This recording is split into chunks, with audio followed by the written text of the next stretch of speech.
Iowa football special teams have been a dominating force under Lavar Woods. This year could be the best ever.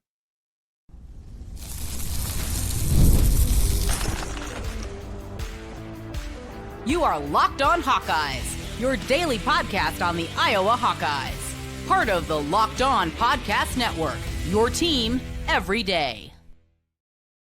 Hey, welcome in. I'm Trent Condon, and this is the Locked On Hawkeyes podcast. I've been covering the Hawkeyes for over 20 years on the radio here in the state of Iowa, including currently on the Iowa Sports Radio Network. You can hear me each weekday from noon to 2 on stations in Iowa City, Cedar Rapids, the Quad City, Sioux City, and our flagship 106.3 KXNO in Des Moines. Today's episode is brought to you by FanDuel. Right now, new customers can get $200 in bonus bets when your first $5 bet wins. Iowa baseball took it on the chin on Thursday evening, just absolutely pummeled at the hands of Oregon. We'll talk about that and break it down on what Iowa needs to do to get back into the mix and keep those hopes alive for a Big Ten title. Plus, we'll be joined by Elliot Clough from Rivals as we'll take a look at the Iowa Hawkeyes on the beat. A lot of football talk and some basketball recruiting coming up with Elliot. But today, we begin our conversation in our post-spring look across the different position groups of Iowa football.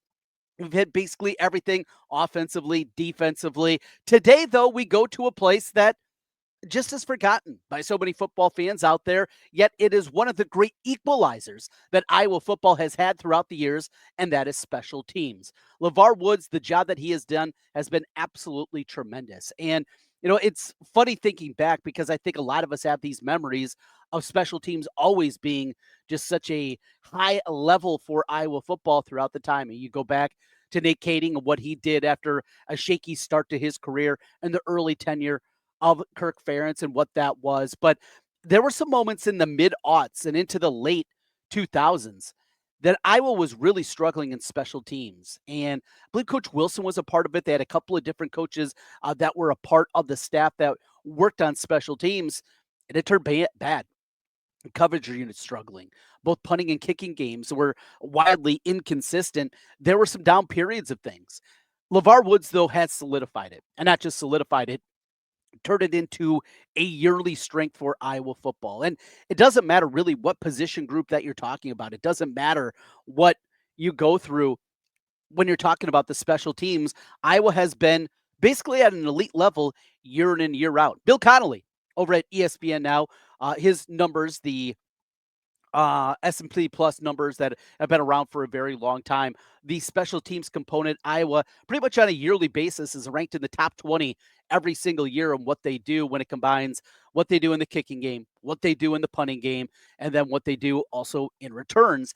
Iowa is at an elite level on that one. So before we get into the individual players, just have to give a shout out to Lavar Woods. And there's been other opportunities out there, right? There's been opportunity, in Tampa Bay that we heard about. So there's been plenty of that, but just, I was lucky to have him. And I don't know if Levar sees himself as only being a special teams guy for a long time.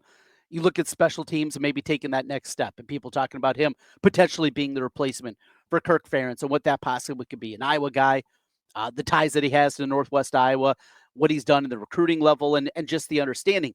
I think a lot of people look at that and they see John Harbaugh, who was never a coordinator before, at least an offensive or defensive coordinator, but was a special teams coordinator before he got the Ravens job. And what it takes, a guy like Dave Taub with the Kansas City Chiefs, what it takes putting all these things together and in special teams where you have to wear a lot of different hats, that maybe that is something that is set up to be a very good head coach when that opportunity comes.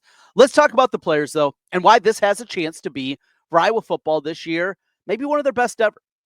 Of course, coming on the heels of a year ago, the punting position, and we're not going to make punting jokes here because punting is part of the game, hopefully not as big of a part of the game as it's been recently for Iowa football. But that aside, Reese Dakin. And I don't want to say that I was hard on him last year because I don't think I was.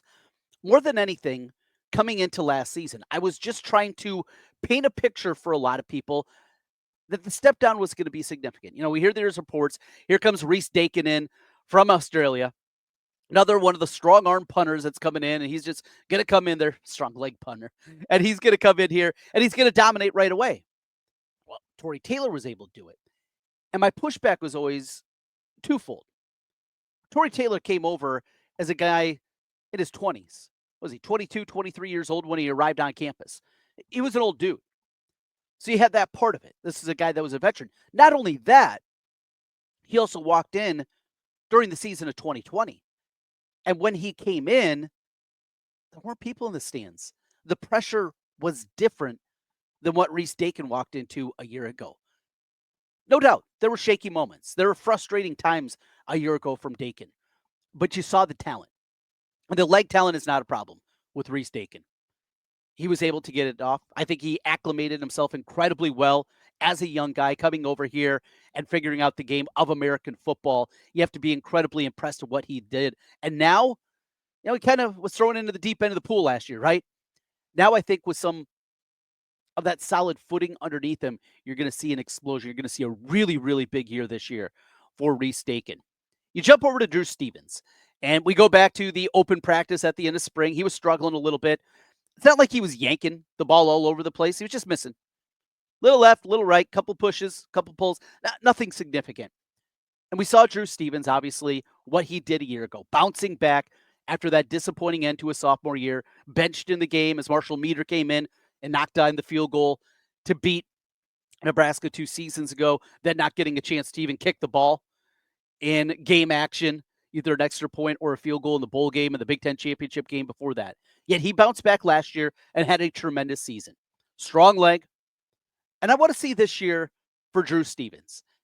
If Kirk Ferentz is finally going to take the reins off of one of his elite level kickers that he has, because that's what he is. This is once again an elite guy. No, the misses and an open practice in spring did not matter to me. April kicks, the guy's proven enough. He's put enough hay in the barn that you have to believe that this guy is going to be completely fine, and what we saw was an anomaly in that one. But with Drew Stevens, if all of a sudden Kirk Ferentz decides, you know what? Let's try that 56-yarder. Let's try a 58-yarder. Let's do the things because he's got the leg strength. The trajectory is there. Look, most kickers at the collegiate level can make those kicks, but they do it on a line. You have to be able to have the height also to get over those defensive linemen, get the ball up, and then also the power to get it through. Drew Stevens has that, and I think that's going to be an interesting note to see how that plays out. We've talked about this a lot this year. I think Iowa's going to have to win some games. They're going to have to score points. This defense is not going to be probably at the elite level that we've seen recently. Still going to be good, but maybe not top 10 good. And we saw that small step back a year ago. What if there's another small step back? Well, you're going to have to win those games 34-30. You're going to need points on the board. You can't just pin the team beat deep and hope for the best because their defense is going to bail you out. There's going to be times the defense is not going to be able to bail them out. And when points are there, points are available. If Kirk Ferentz is going to give him that opportunity, that's another avenue. I'm excited to see what that looks like. Also, Iowa brought in a long snapper. Typical Iowa fashion. What's Iowa do in the portal? Long snapper. Now, we know there's a lot more than that. But Brant Worrell comes in from Boston College out of the portal. He is a guy that I think they're very excited about. They looked around, and again, in Levar we trust, right? This guy saw that maybe there could be a potential issue at that position. Long snapper, it's important. You never want to know the long snapper's name. But as we saw, Luke Elkin now off with the Chicago Bears, and a very good chance for him of making the roster there. They lost a really good one, and looking to fill that gap in with Brant Worrell from Boston College. So there's a quick look around special teams. Depth, not exactly there. Oh, and of course, we got to mention the return game and what we see there, the return game at an elite level with Caden Weegan coming back for another season. He's going to be more involved offensively, but we're going to see on that front. Iowa, as always, in really good shape with special teams. And it's another one of those things. How does Iowa do it? How is year in, year out, they're so consistent. They're always a winner. What are they able to do? Special teams, I don't think gets enough recognition for the reason we see Iowa football competitive every single year. We continue Locked On Hawkeyes. Want to talk some Iowa basketball recruiting. Is it done? Is Ben McCollum done? I know that we continue to see Jan Jensen working the portal, But how realistic is it that I was going to pick up another prospect, in Emily Rodriguez, one of the big names that are out there? So we'll talk some basketball recruiting with Elliot Clough coming up from HawkeyeBeacon.com. We'll take a look at everything going on in the world of recruiting. Plus, I want to talk some football with Elliot as well. We got basketball talk on the recruiting front. We got football talk coming your way. This is Locked On Hawkeyes.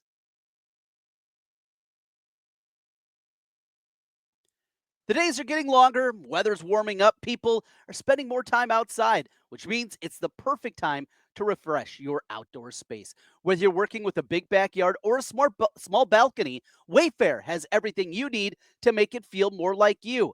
We are looking for some new furniture for our deck, and Wayfair has you covered. Wayfair's massive selection of outdoor essentials makes it easy to transform any space into your ideal summer setup. From comfy conversations set to sleek dining tables, outdoor decor, they got it all at prices that fit your budget. That's what we found looking through all the different ones on our patio. Getting that new patio set, it can be expensive. Wayfair, though, helps you extend your budget and your outdoor space. The mix of styles that they offer, everything. Wife and I trying to find something a little bit in the middle of both of our styles. Wayfair has her covered with all of that. Shop a huge selection of outdoor furniture online. This summer, get outside with Wayfair. Head to wayfair.com right now. That's wayfair.com. WAYFAIR.com. Wayfair. Every style, every home.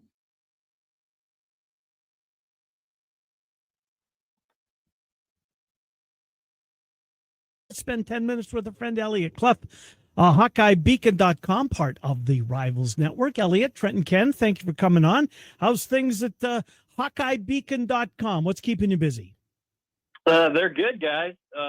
Not quite as busy as probably the last few times we've talked. Obviously, portal stuff has slowed down, but right now we're getting into to basketball recruiting coverage. I'm headed to Council Bluffs this weekend to watch the 3SSB circuit, a couple Iowa priorities out there. And, of course, it's a live period, so I'm expecting a few members of Iowa staff to be out there checking a few guys out as well. But, yeah, we're kind of filling time right now, to be quite honest. We went through a series of 3 biggest strengths and 3 biggest question marks from all 3 phases of Iowa football over this last weekend, and, of course, filling in the gaps with some football recruiting coverage too, as officials will be up here in about 6 weeks. Or, well, I take that back, 5 weeks.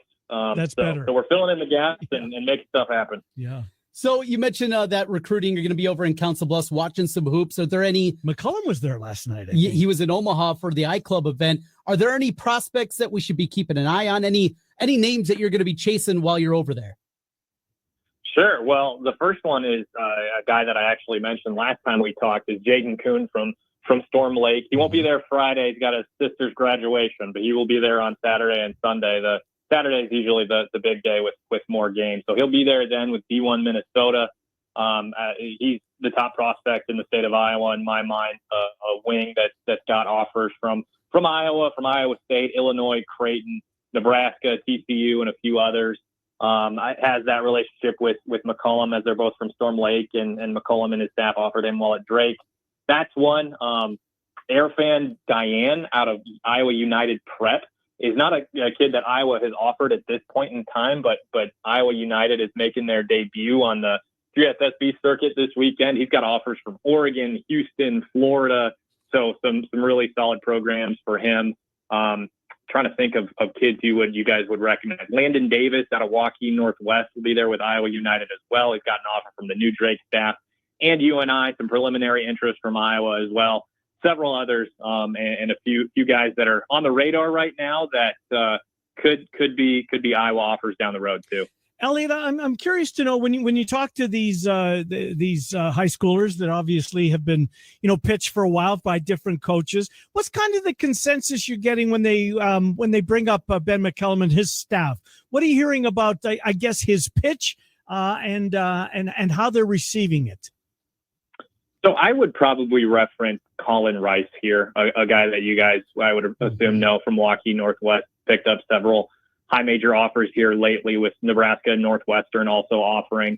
The main thing that sticks out to me in those conversations, and he's another guy that had an offer from Drake too, so he knows the staff, is that these guys trust McCollum. You know, and that's kind of a common theme with the guys that have come from Drake as well. It's just, I trust him, and they trust him on and off the court. Like on the court, I trust him to put me in the best situation, to develop me into the best player that I can possibly be. And off the court, it's the guy that trusts, or that earns their trust by way of showing that he cares about them, not just as basketball players. That kind of seems the main sentiment and their main pitch to me. And it's another pitch that he's referenced before, is that, you know, these other schools might act like they want you more, but we'll get the best out of you.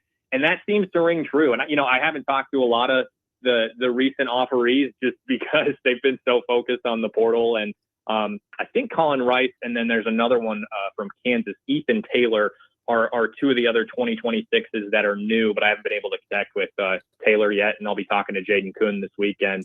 But it's really just that trust and that developmental aspect. I mean, like, we've seen it, right? Bennett Sturts going from D2 second team all conference now to an honorable mention All-American MVC player of the year. Like, he has it tangibly.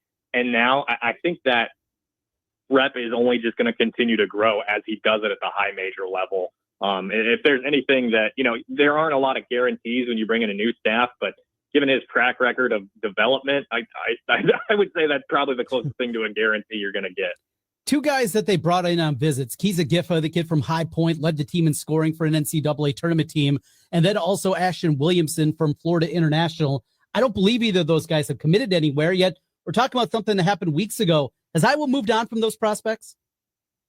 No, not that I'm aware of. Right now, Iowa appears to just be in a situation where they're playing it incredibly patiently because there are still a good enough amount of players in the portal, and they're not desperate. That's just not McCollum's MO. Of course, they've got some really good players on their roster, and that puts them in a really solid position. I mean, I wrote a couple days, I don't know if you guys saw it, but I wrote a couple days ago about how I expect their rotation to kind of shake out, who's going to start, who's going to come off the bench, who's going to possibly redshirt this year.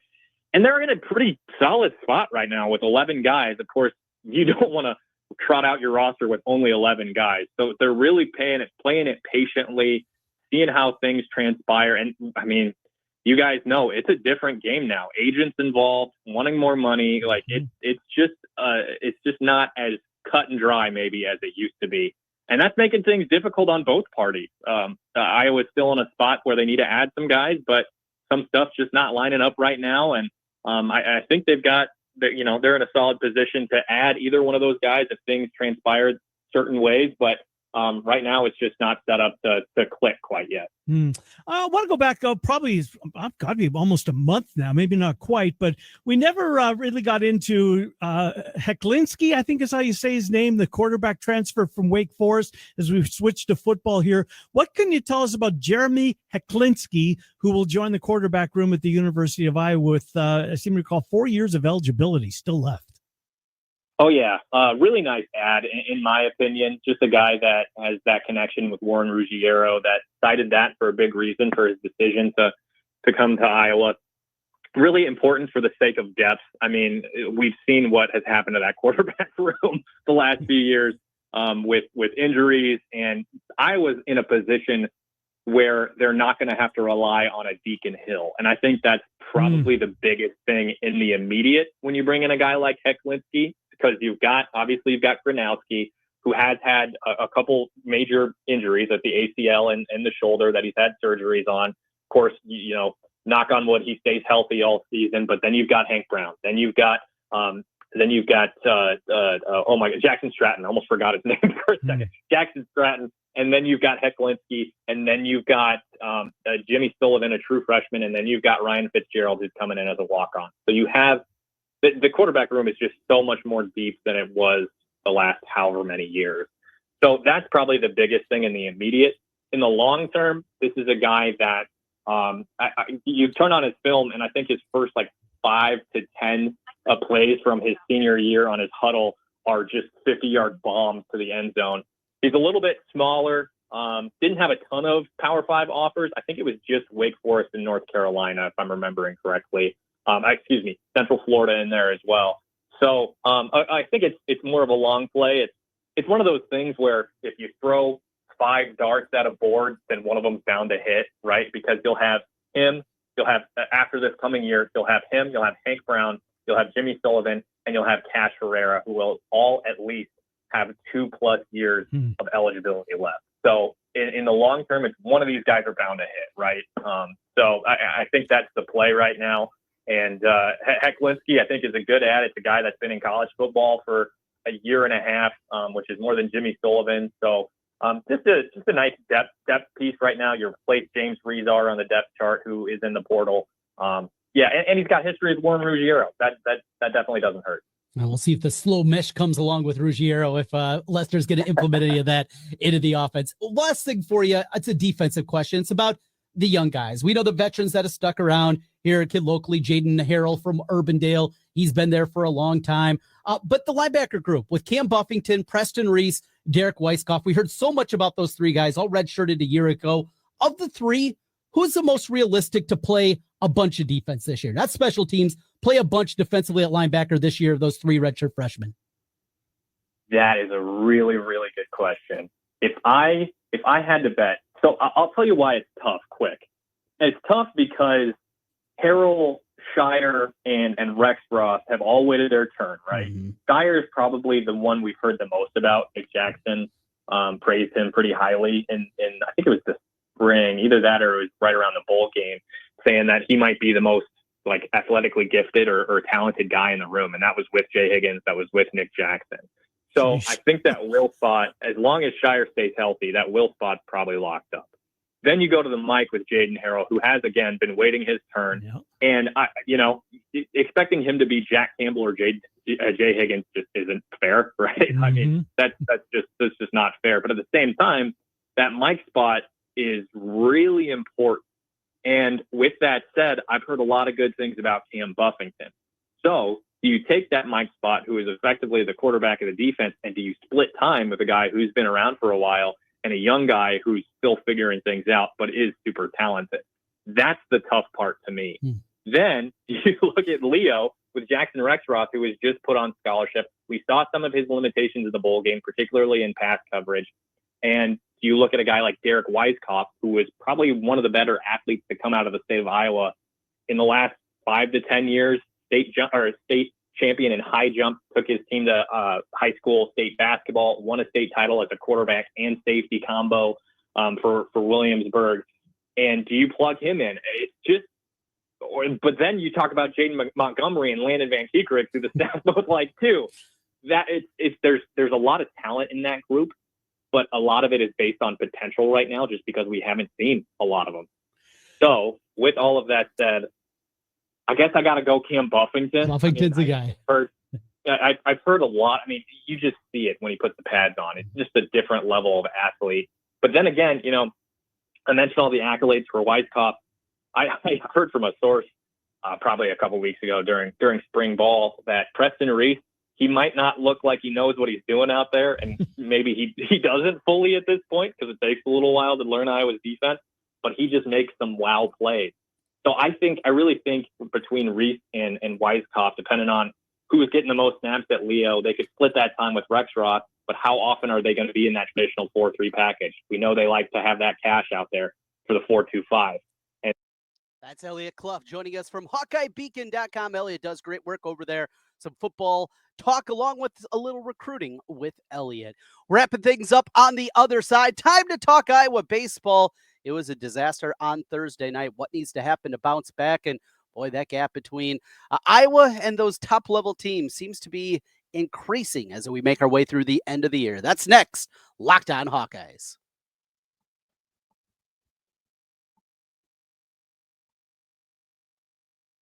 Back with you one final time on the Locked On Hawkeyes podcast. Thanks for being with us and making Locked On Hawkeyes your first listen every day. Thanks to every dayers out there, you everyday listeners that are with us. Couldn't do it without you. If you're watching us on YouTube, hit that subscribe button. Just takes a moment and helps us get in front of more Hawkeye fans. If you're listening on the audio side, 5-star reviews is what we're looking for if I stop doing that. All right, let's talk Iowa baseball. Boy, tough night last night. They brought in the extra bleachers, the buzz. Everybody's excited for it. Here comes Oregon. This is a top 10 team again. You get them in your home field. And you saw right away, that opening inning, though we saw Cade Obermueller able to get out of the jam, they're just slinging the ball around, making hits, making plays.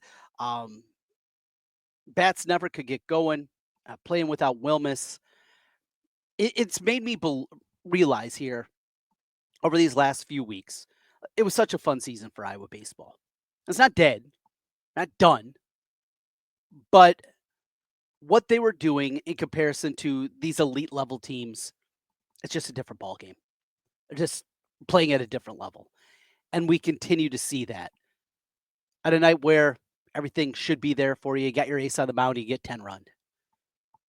A night wind's blowing out, you can't get any offense going. You lose guys, you lose Wilmus, and it's just not there. But it's baseball. You bounce back. But the bad news for Iowa is they're down now to number 69 in the country in terms of RPI, which is not good enough for an at-large bid.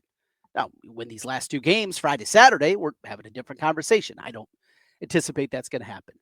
I think realistically, the best case scenario is just to steal one. If you do that, you go into the Big Ten tournament with work to do. Now, Iowa was helped.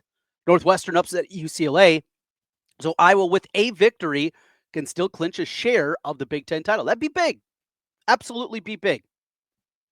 But another component that has happened as it pertains to their NCAA tournament resume. Iowa now is without a quad one victory.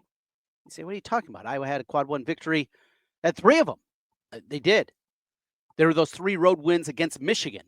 Well, Michigan is now fallen out of the top 60. They're now down to number 62 in the RPI. And with it, those 3 quad one victories that were helping that resume are now quad 2 victories. And Iowa, with an 0-3-1 mark against quad 1, that's not going to get you a large bid. They'll go to Omaha with a huge opportunity. They'll be one of the top 3 seeds, and with it, they'll have an opportunity just to tie in their pool, and that will put them into the semifinals. And a path is still there for them to make a run. However, we're seeing the gap's pretty big. And these elite level teams, boy, they play some good baseball. So if Iowa bounces back, FS1 will have the call again this evening for that one with the 6 o'clock first pitch at Dwayne Banks Field, and then the finale on Saturday afternoon. Great crowd on hand. Cheer on the Hawkeyes, and let's steal one. Heck, let's take them both. Oh boy, we'd be having a different conversation after that one. Thanks for being with us and making Locked On Hawkeyes your first listen every day. We're with you each and every day. That's what we do here on the Locked On Network. Your team every day. I got you covered on the Hawkeye front. We'll be back with you tomorrow with more, a look back at what we saw, and Tom Kakert from HawkeyeReport.com. He will join us. That's coming up tomorrow on Locked On Hawkeyes.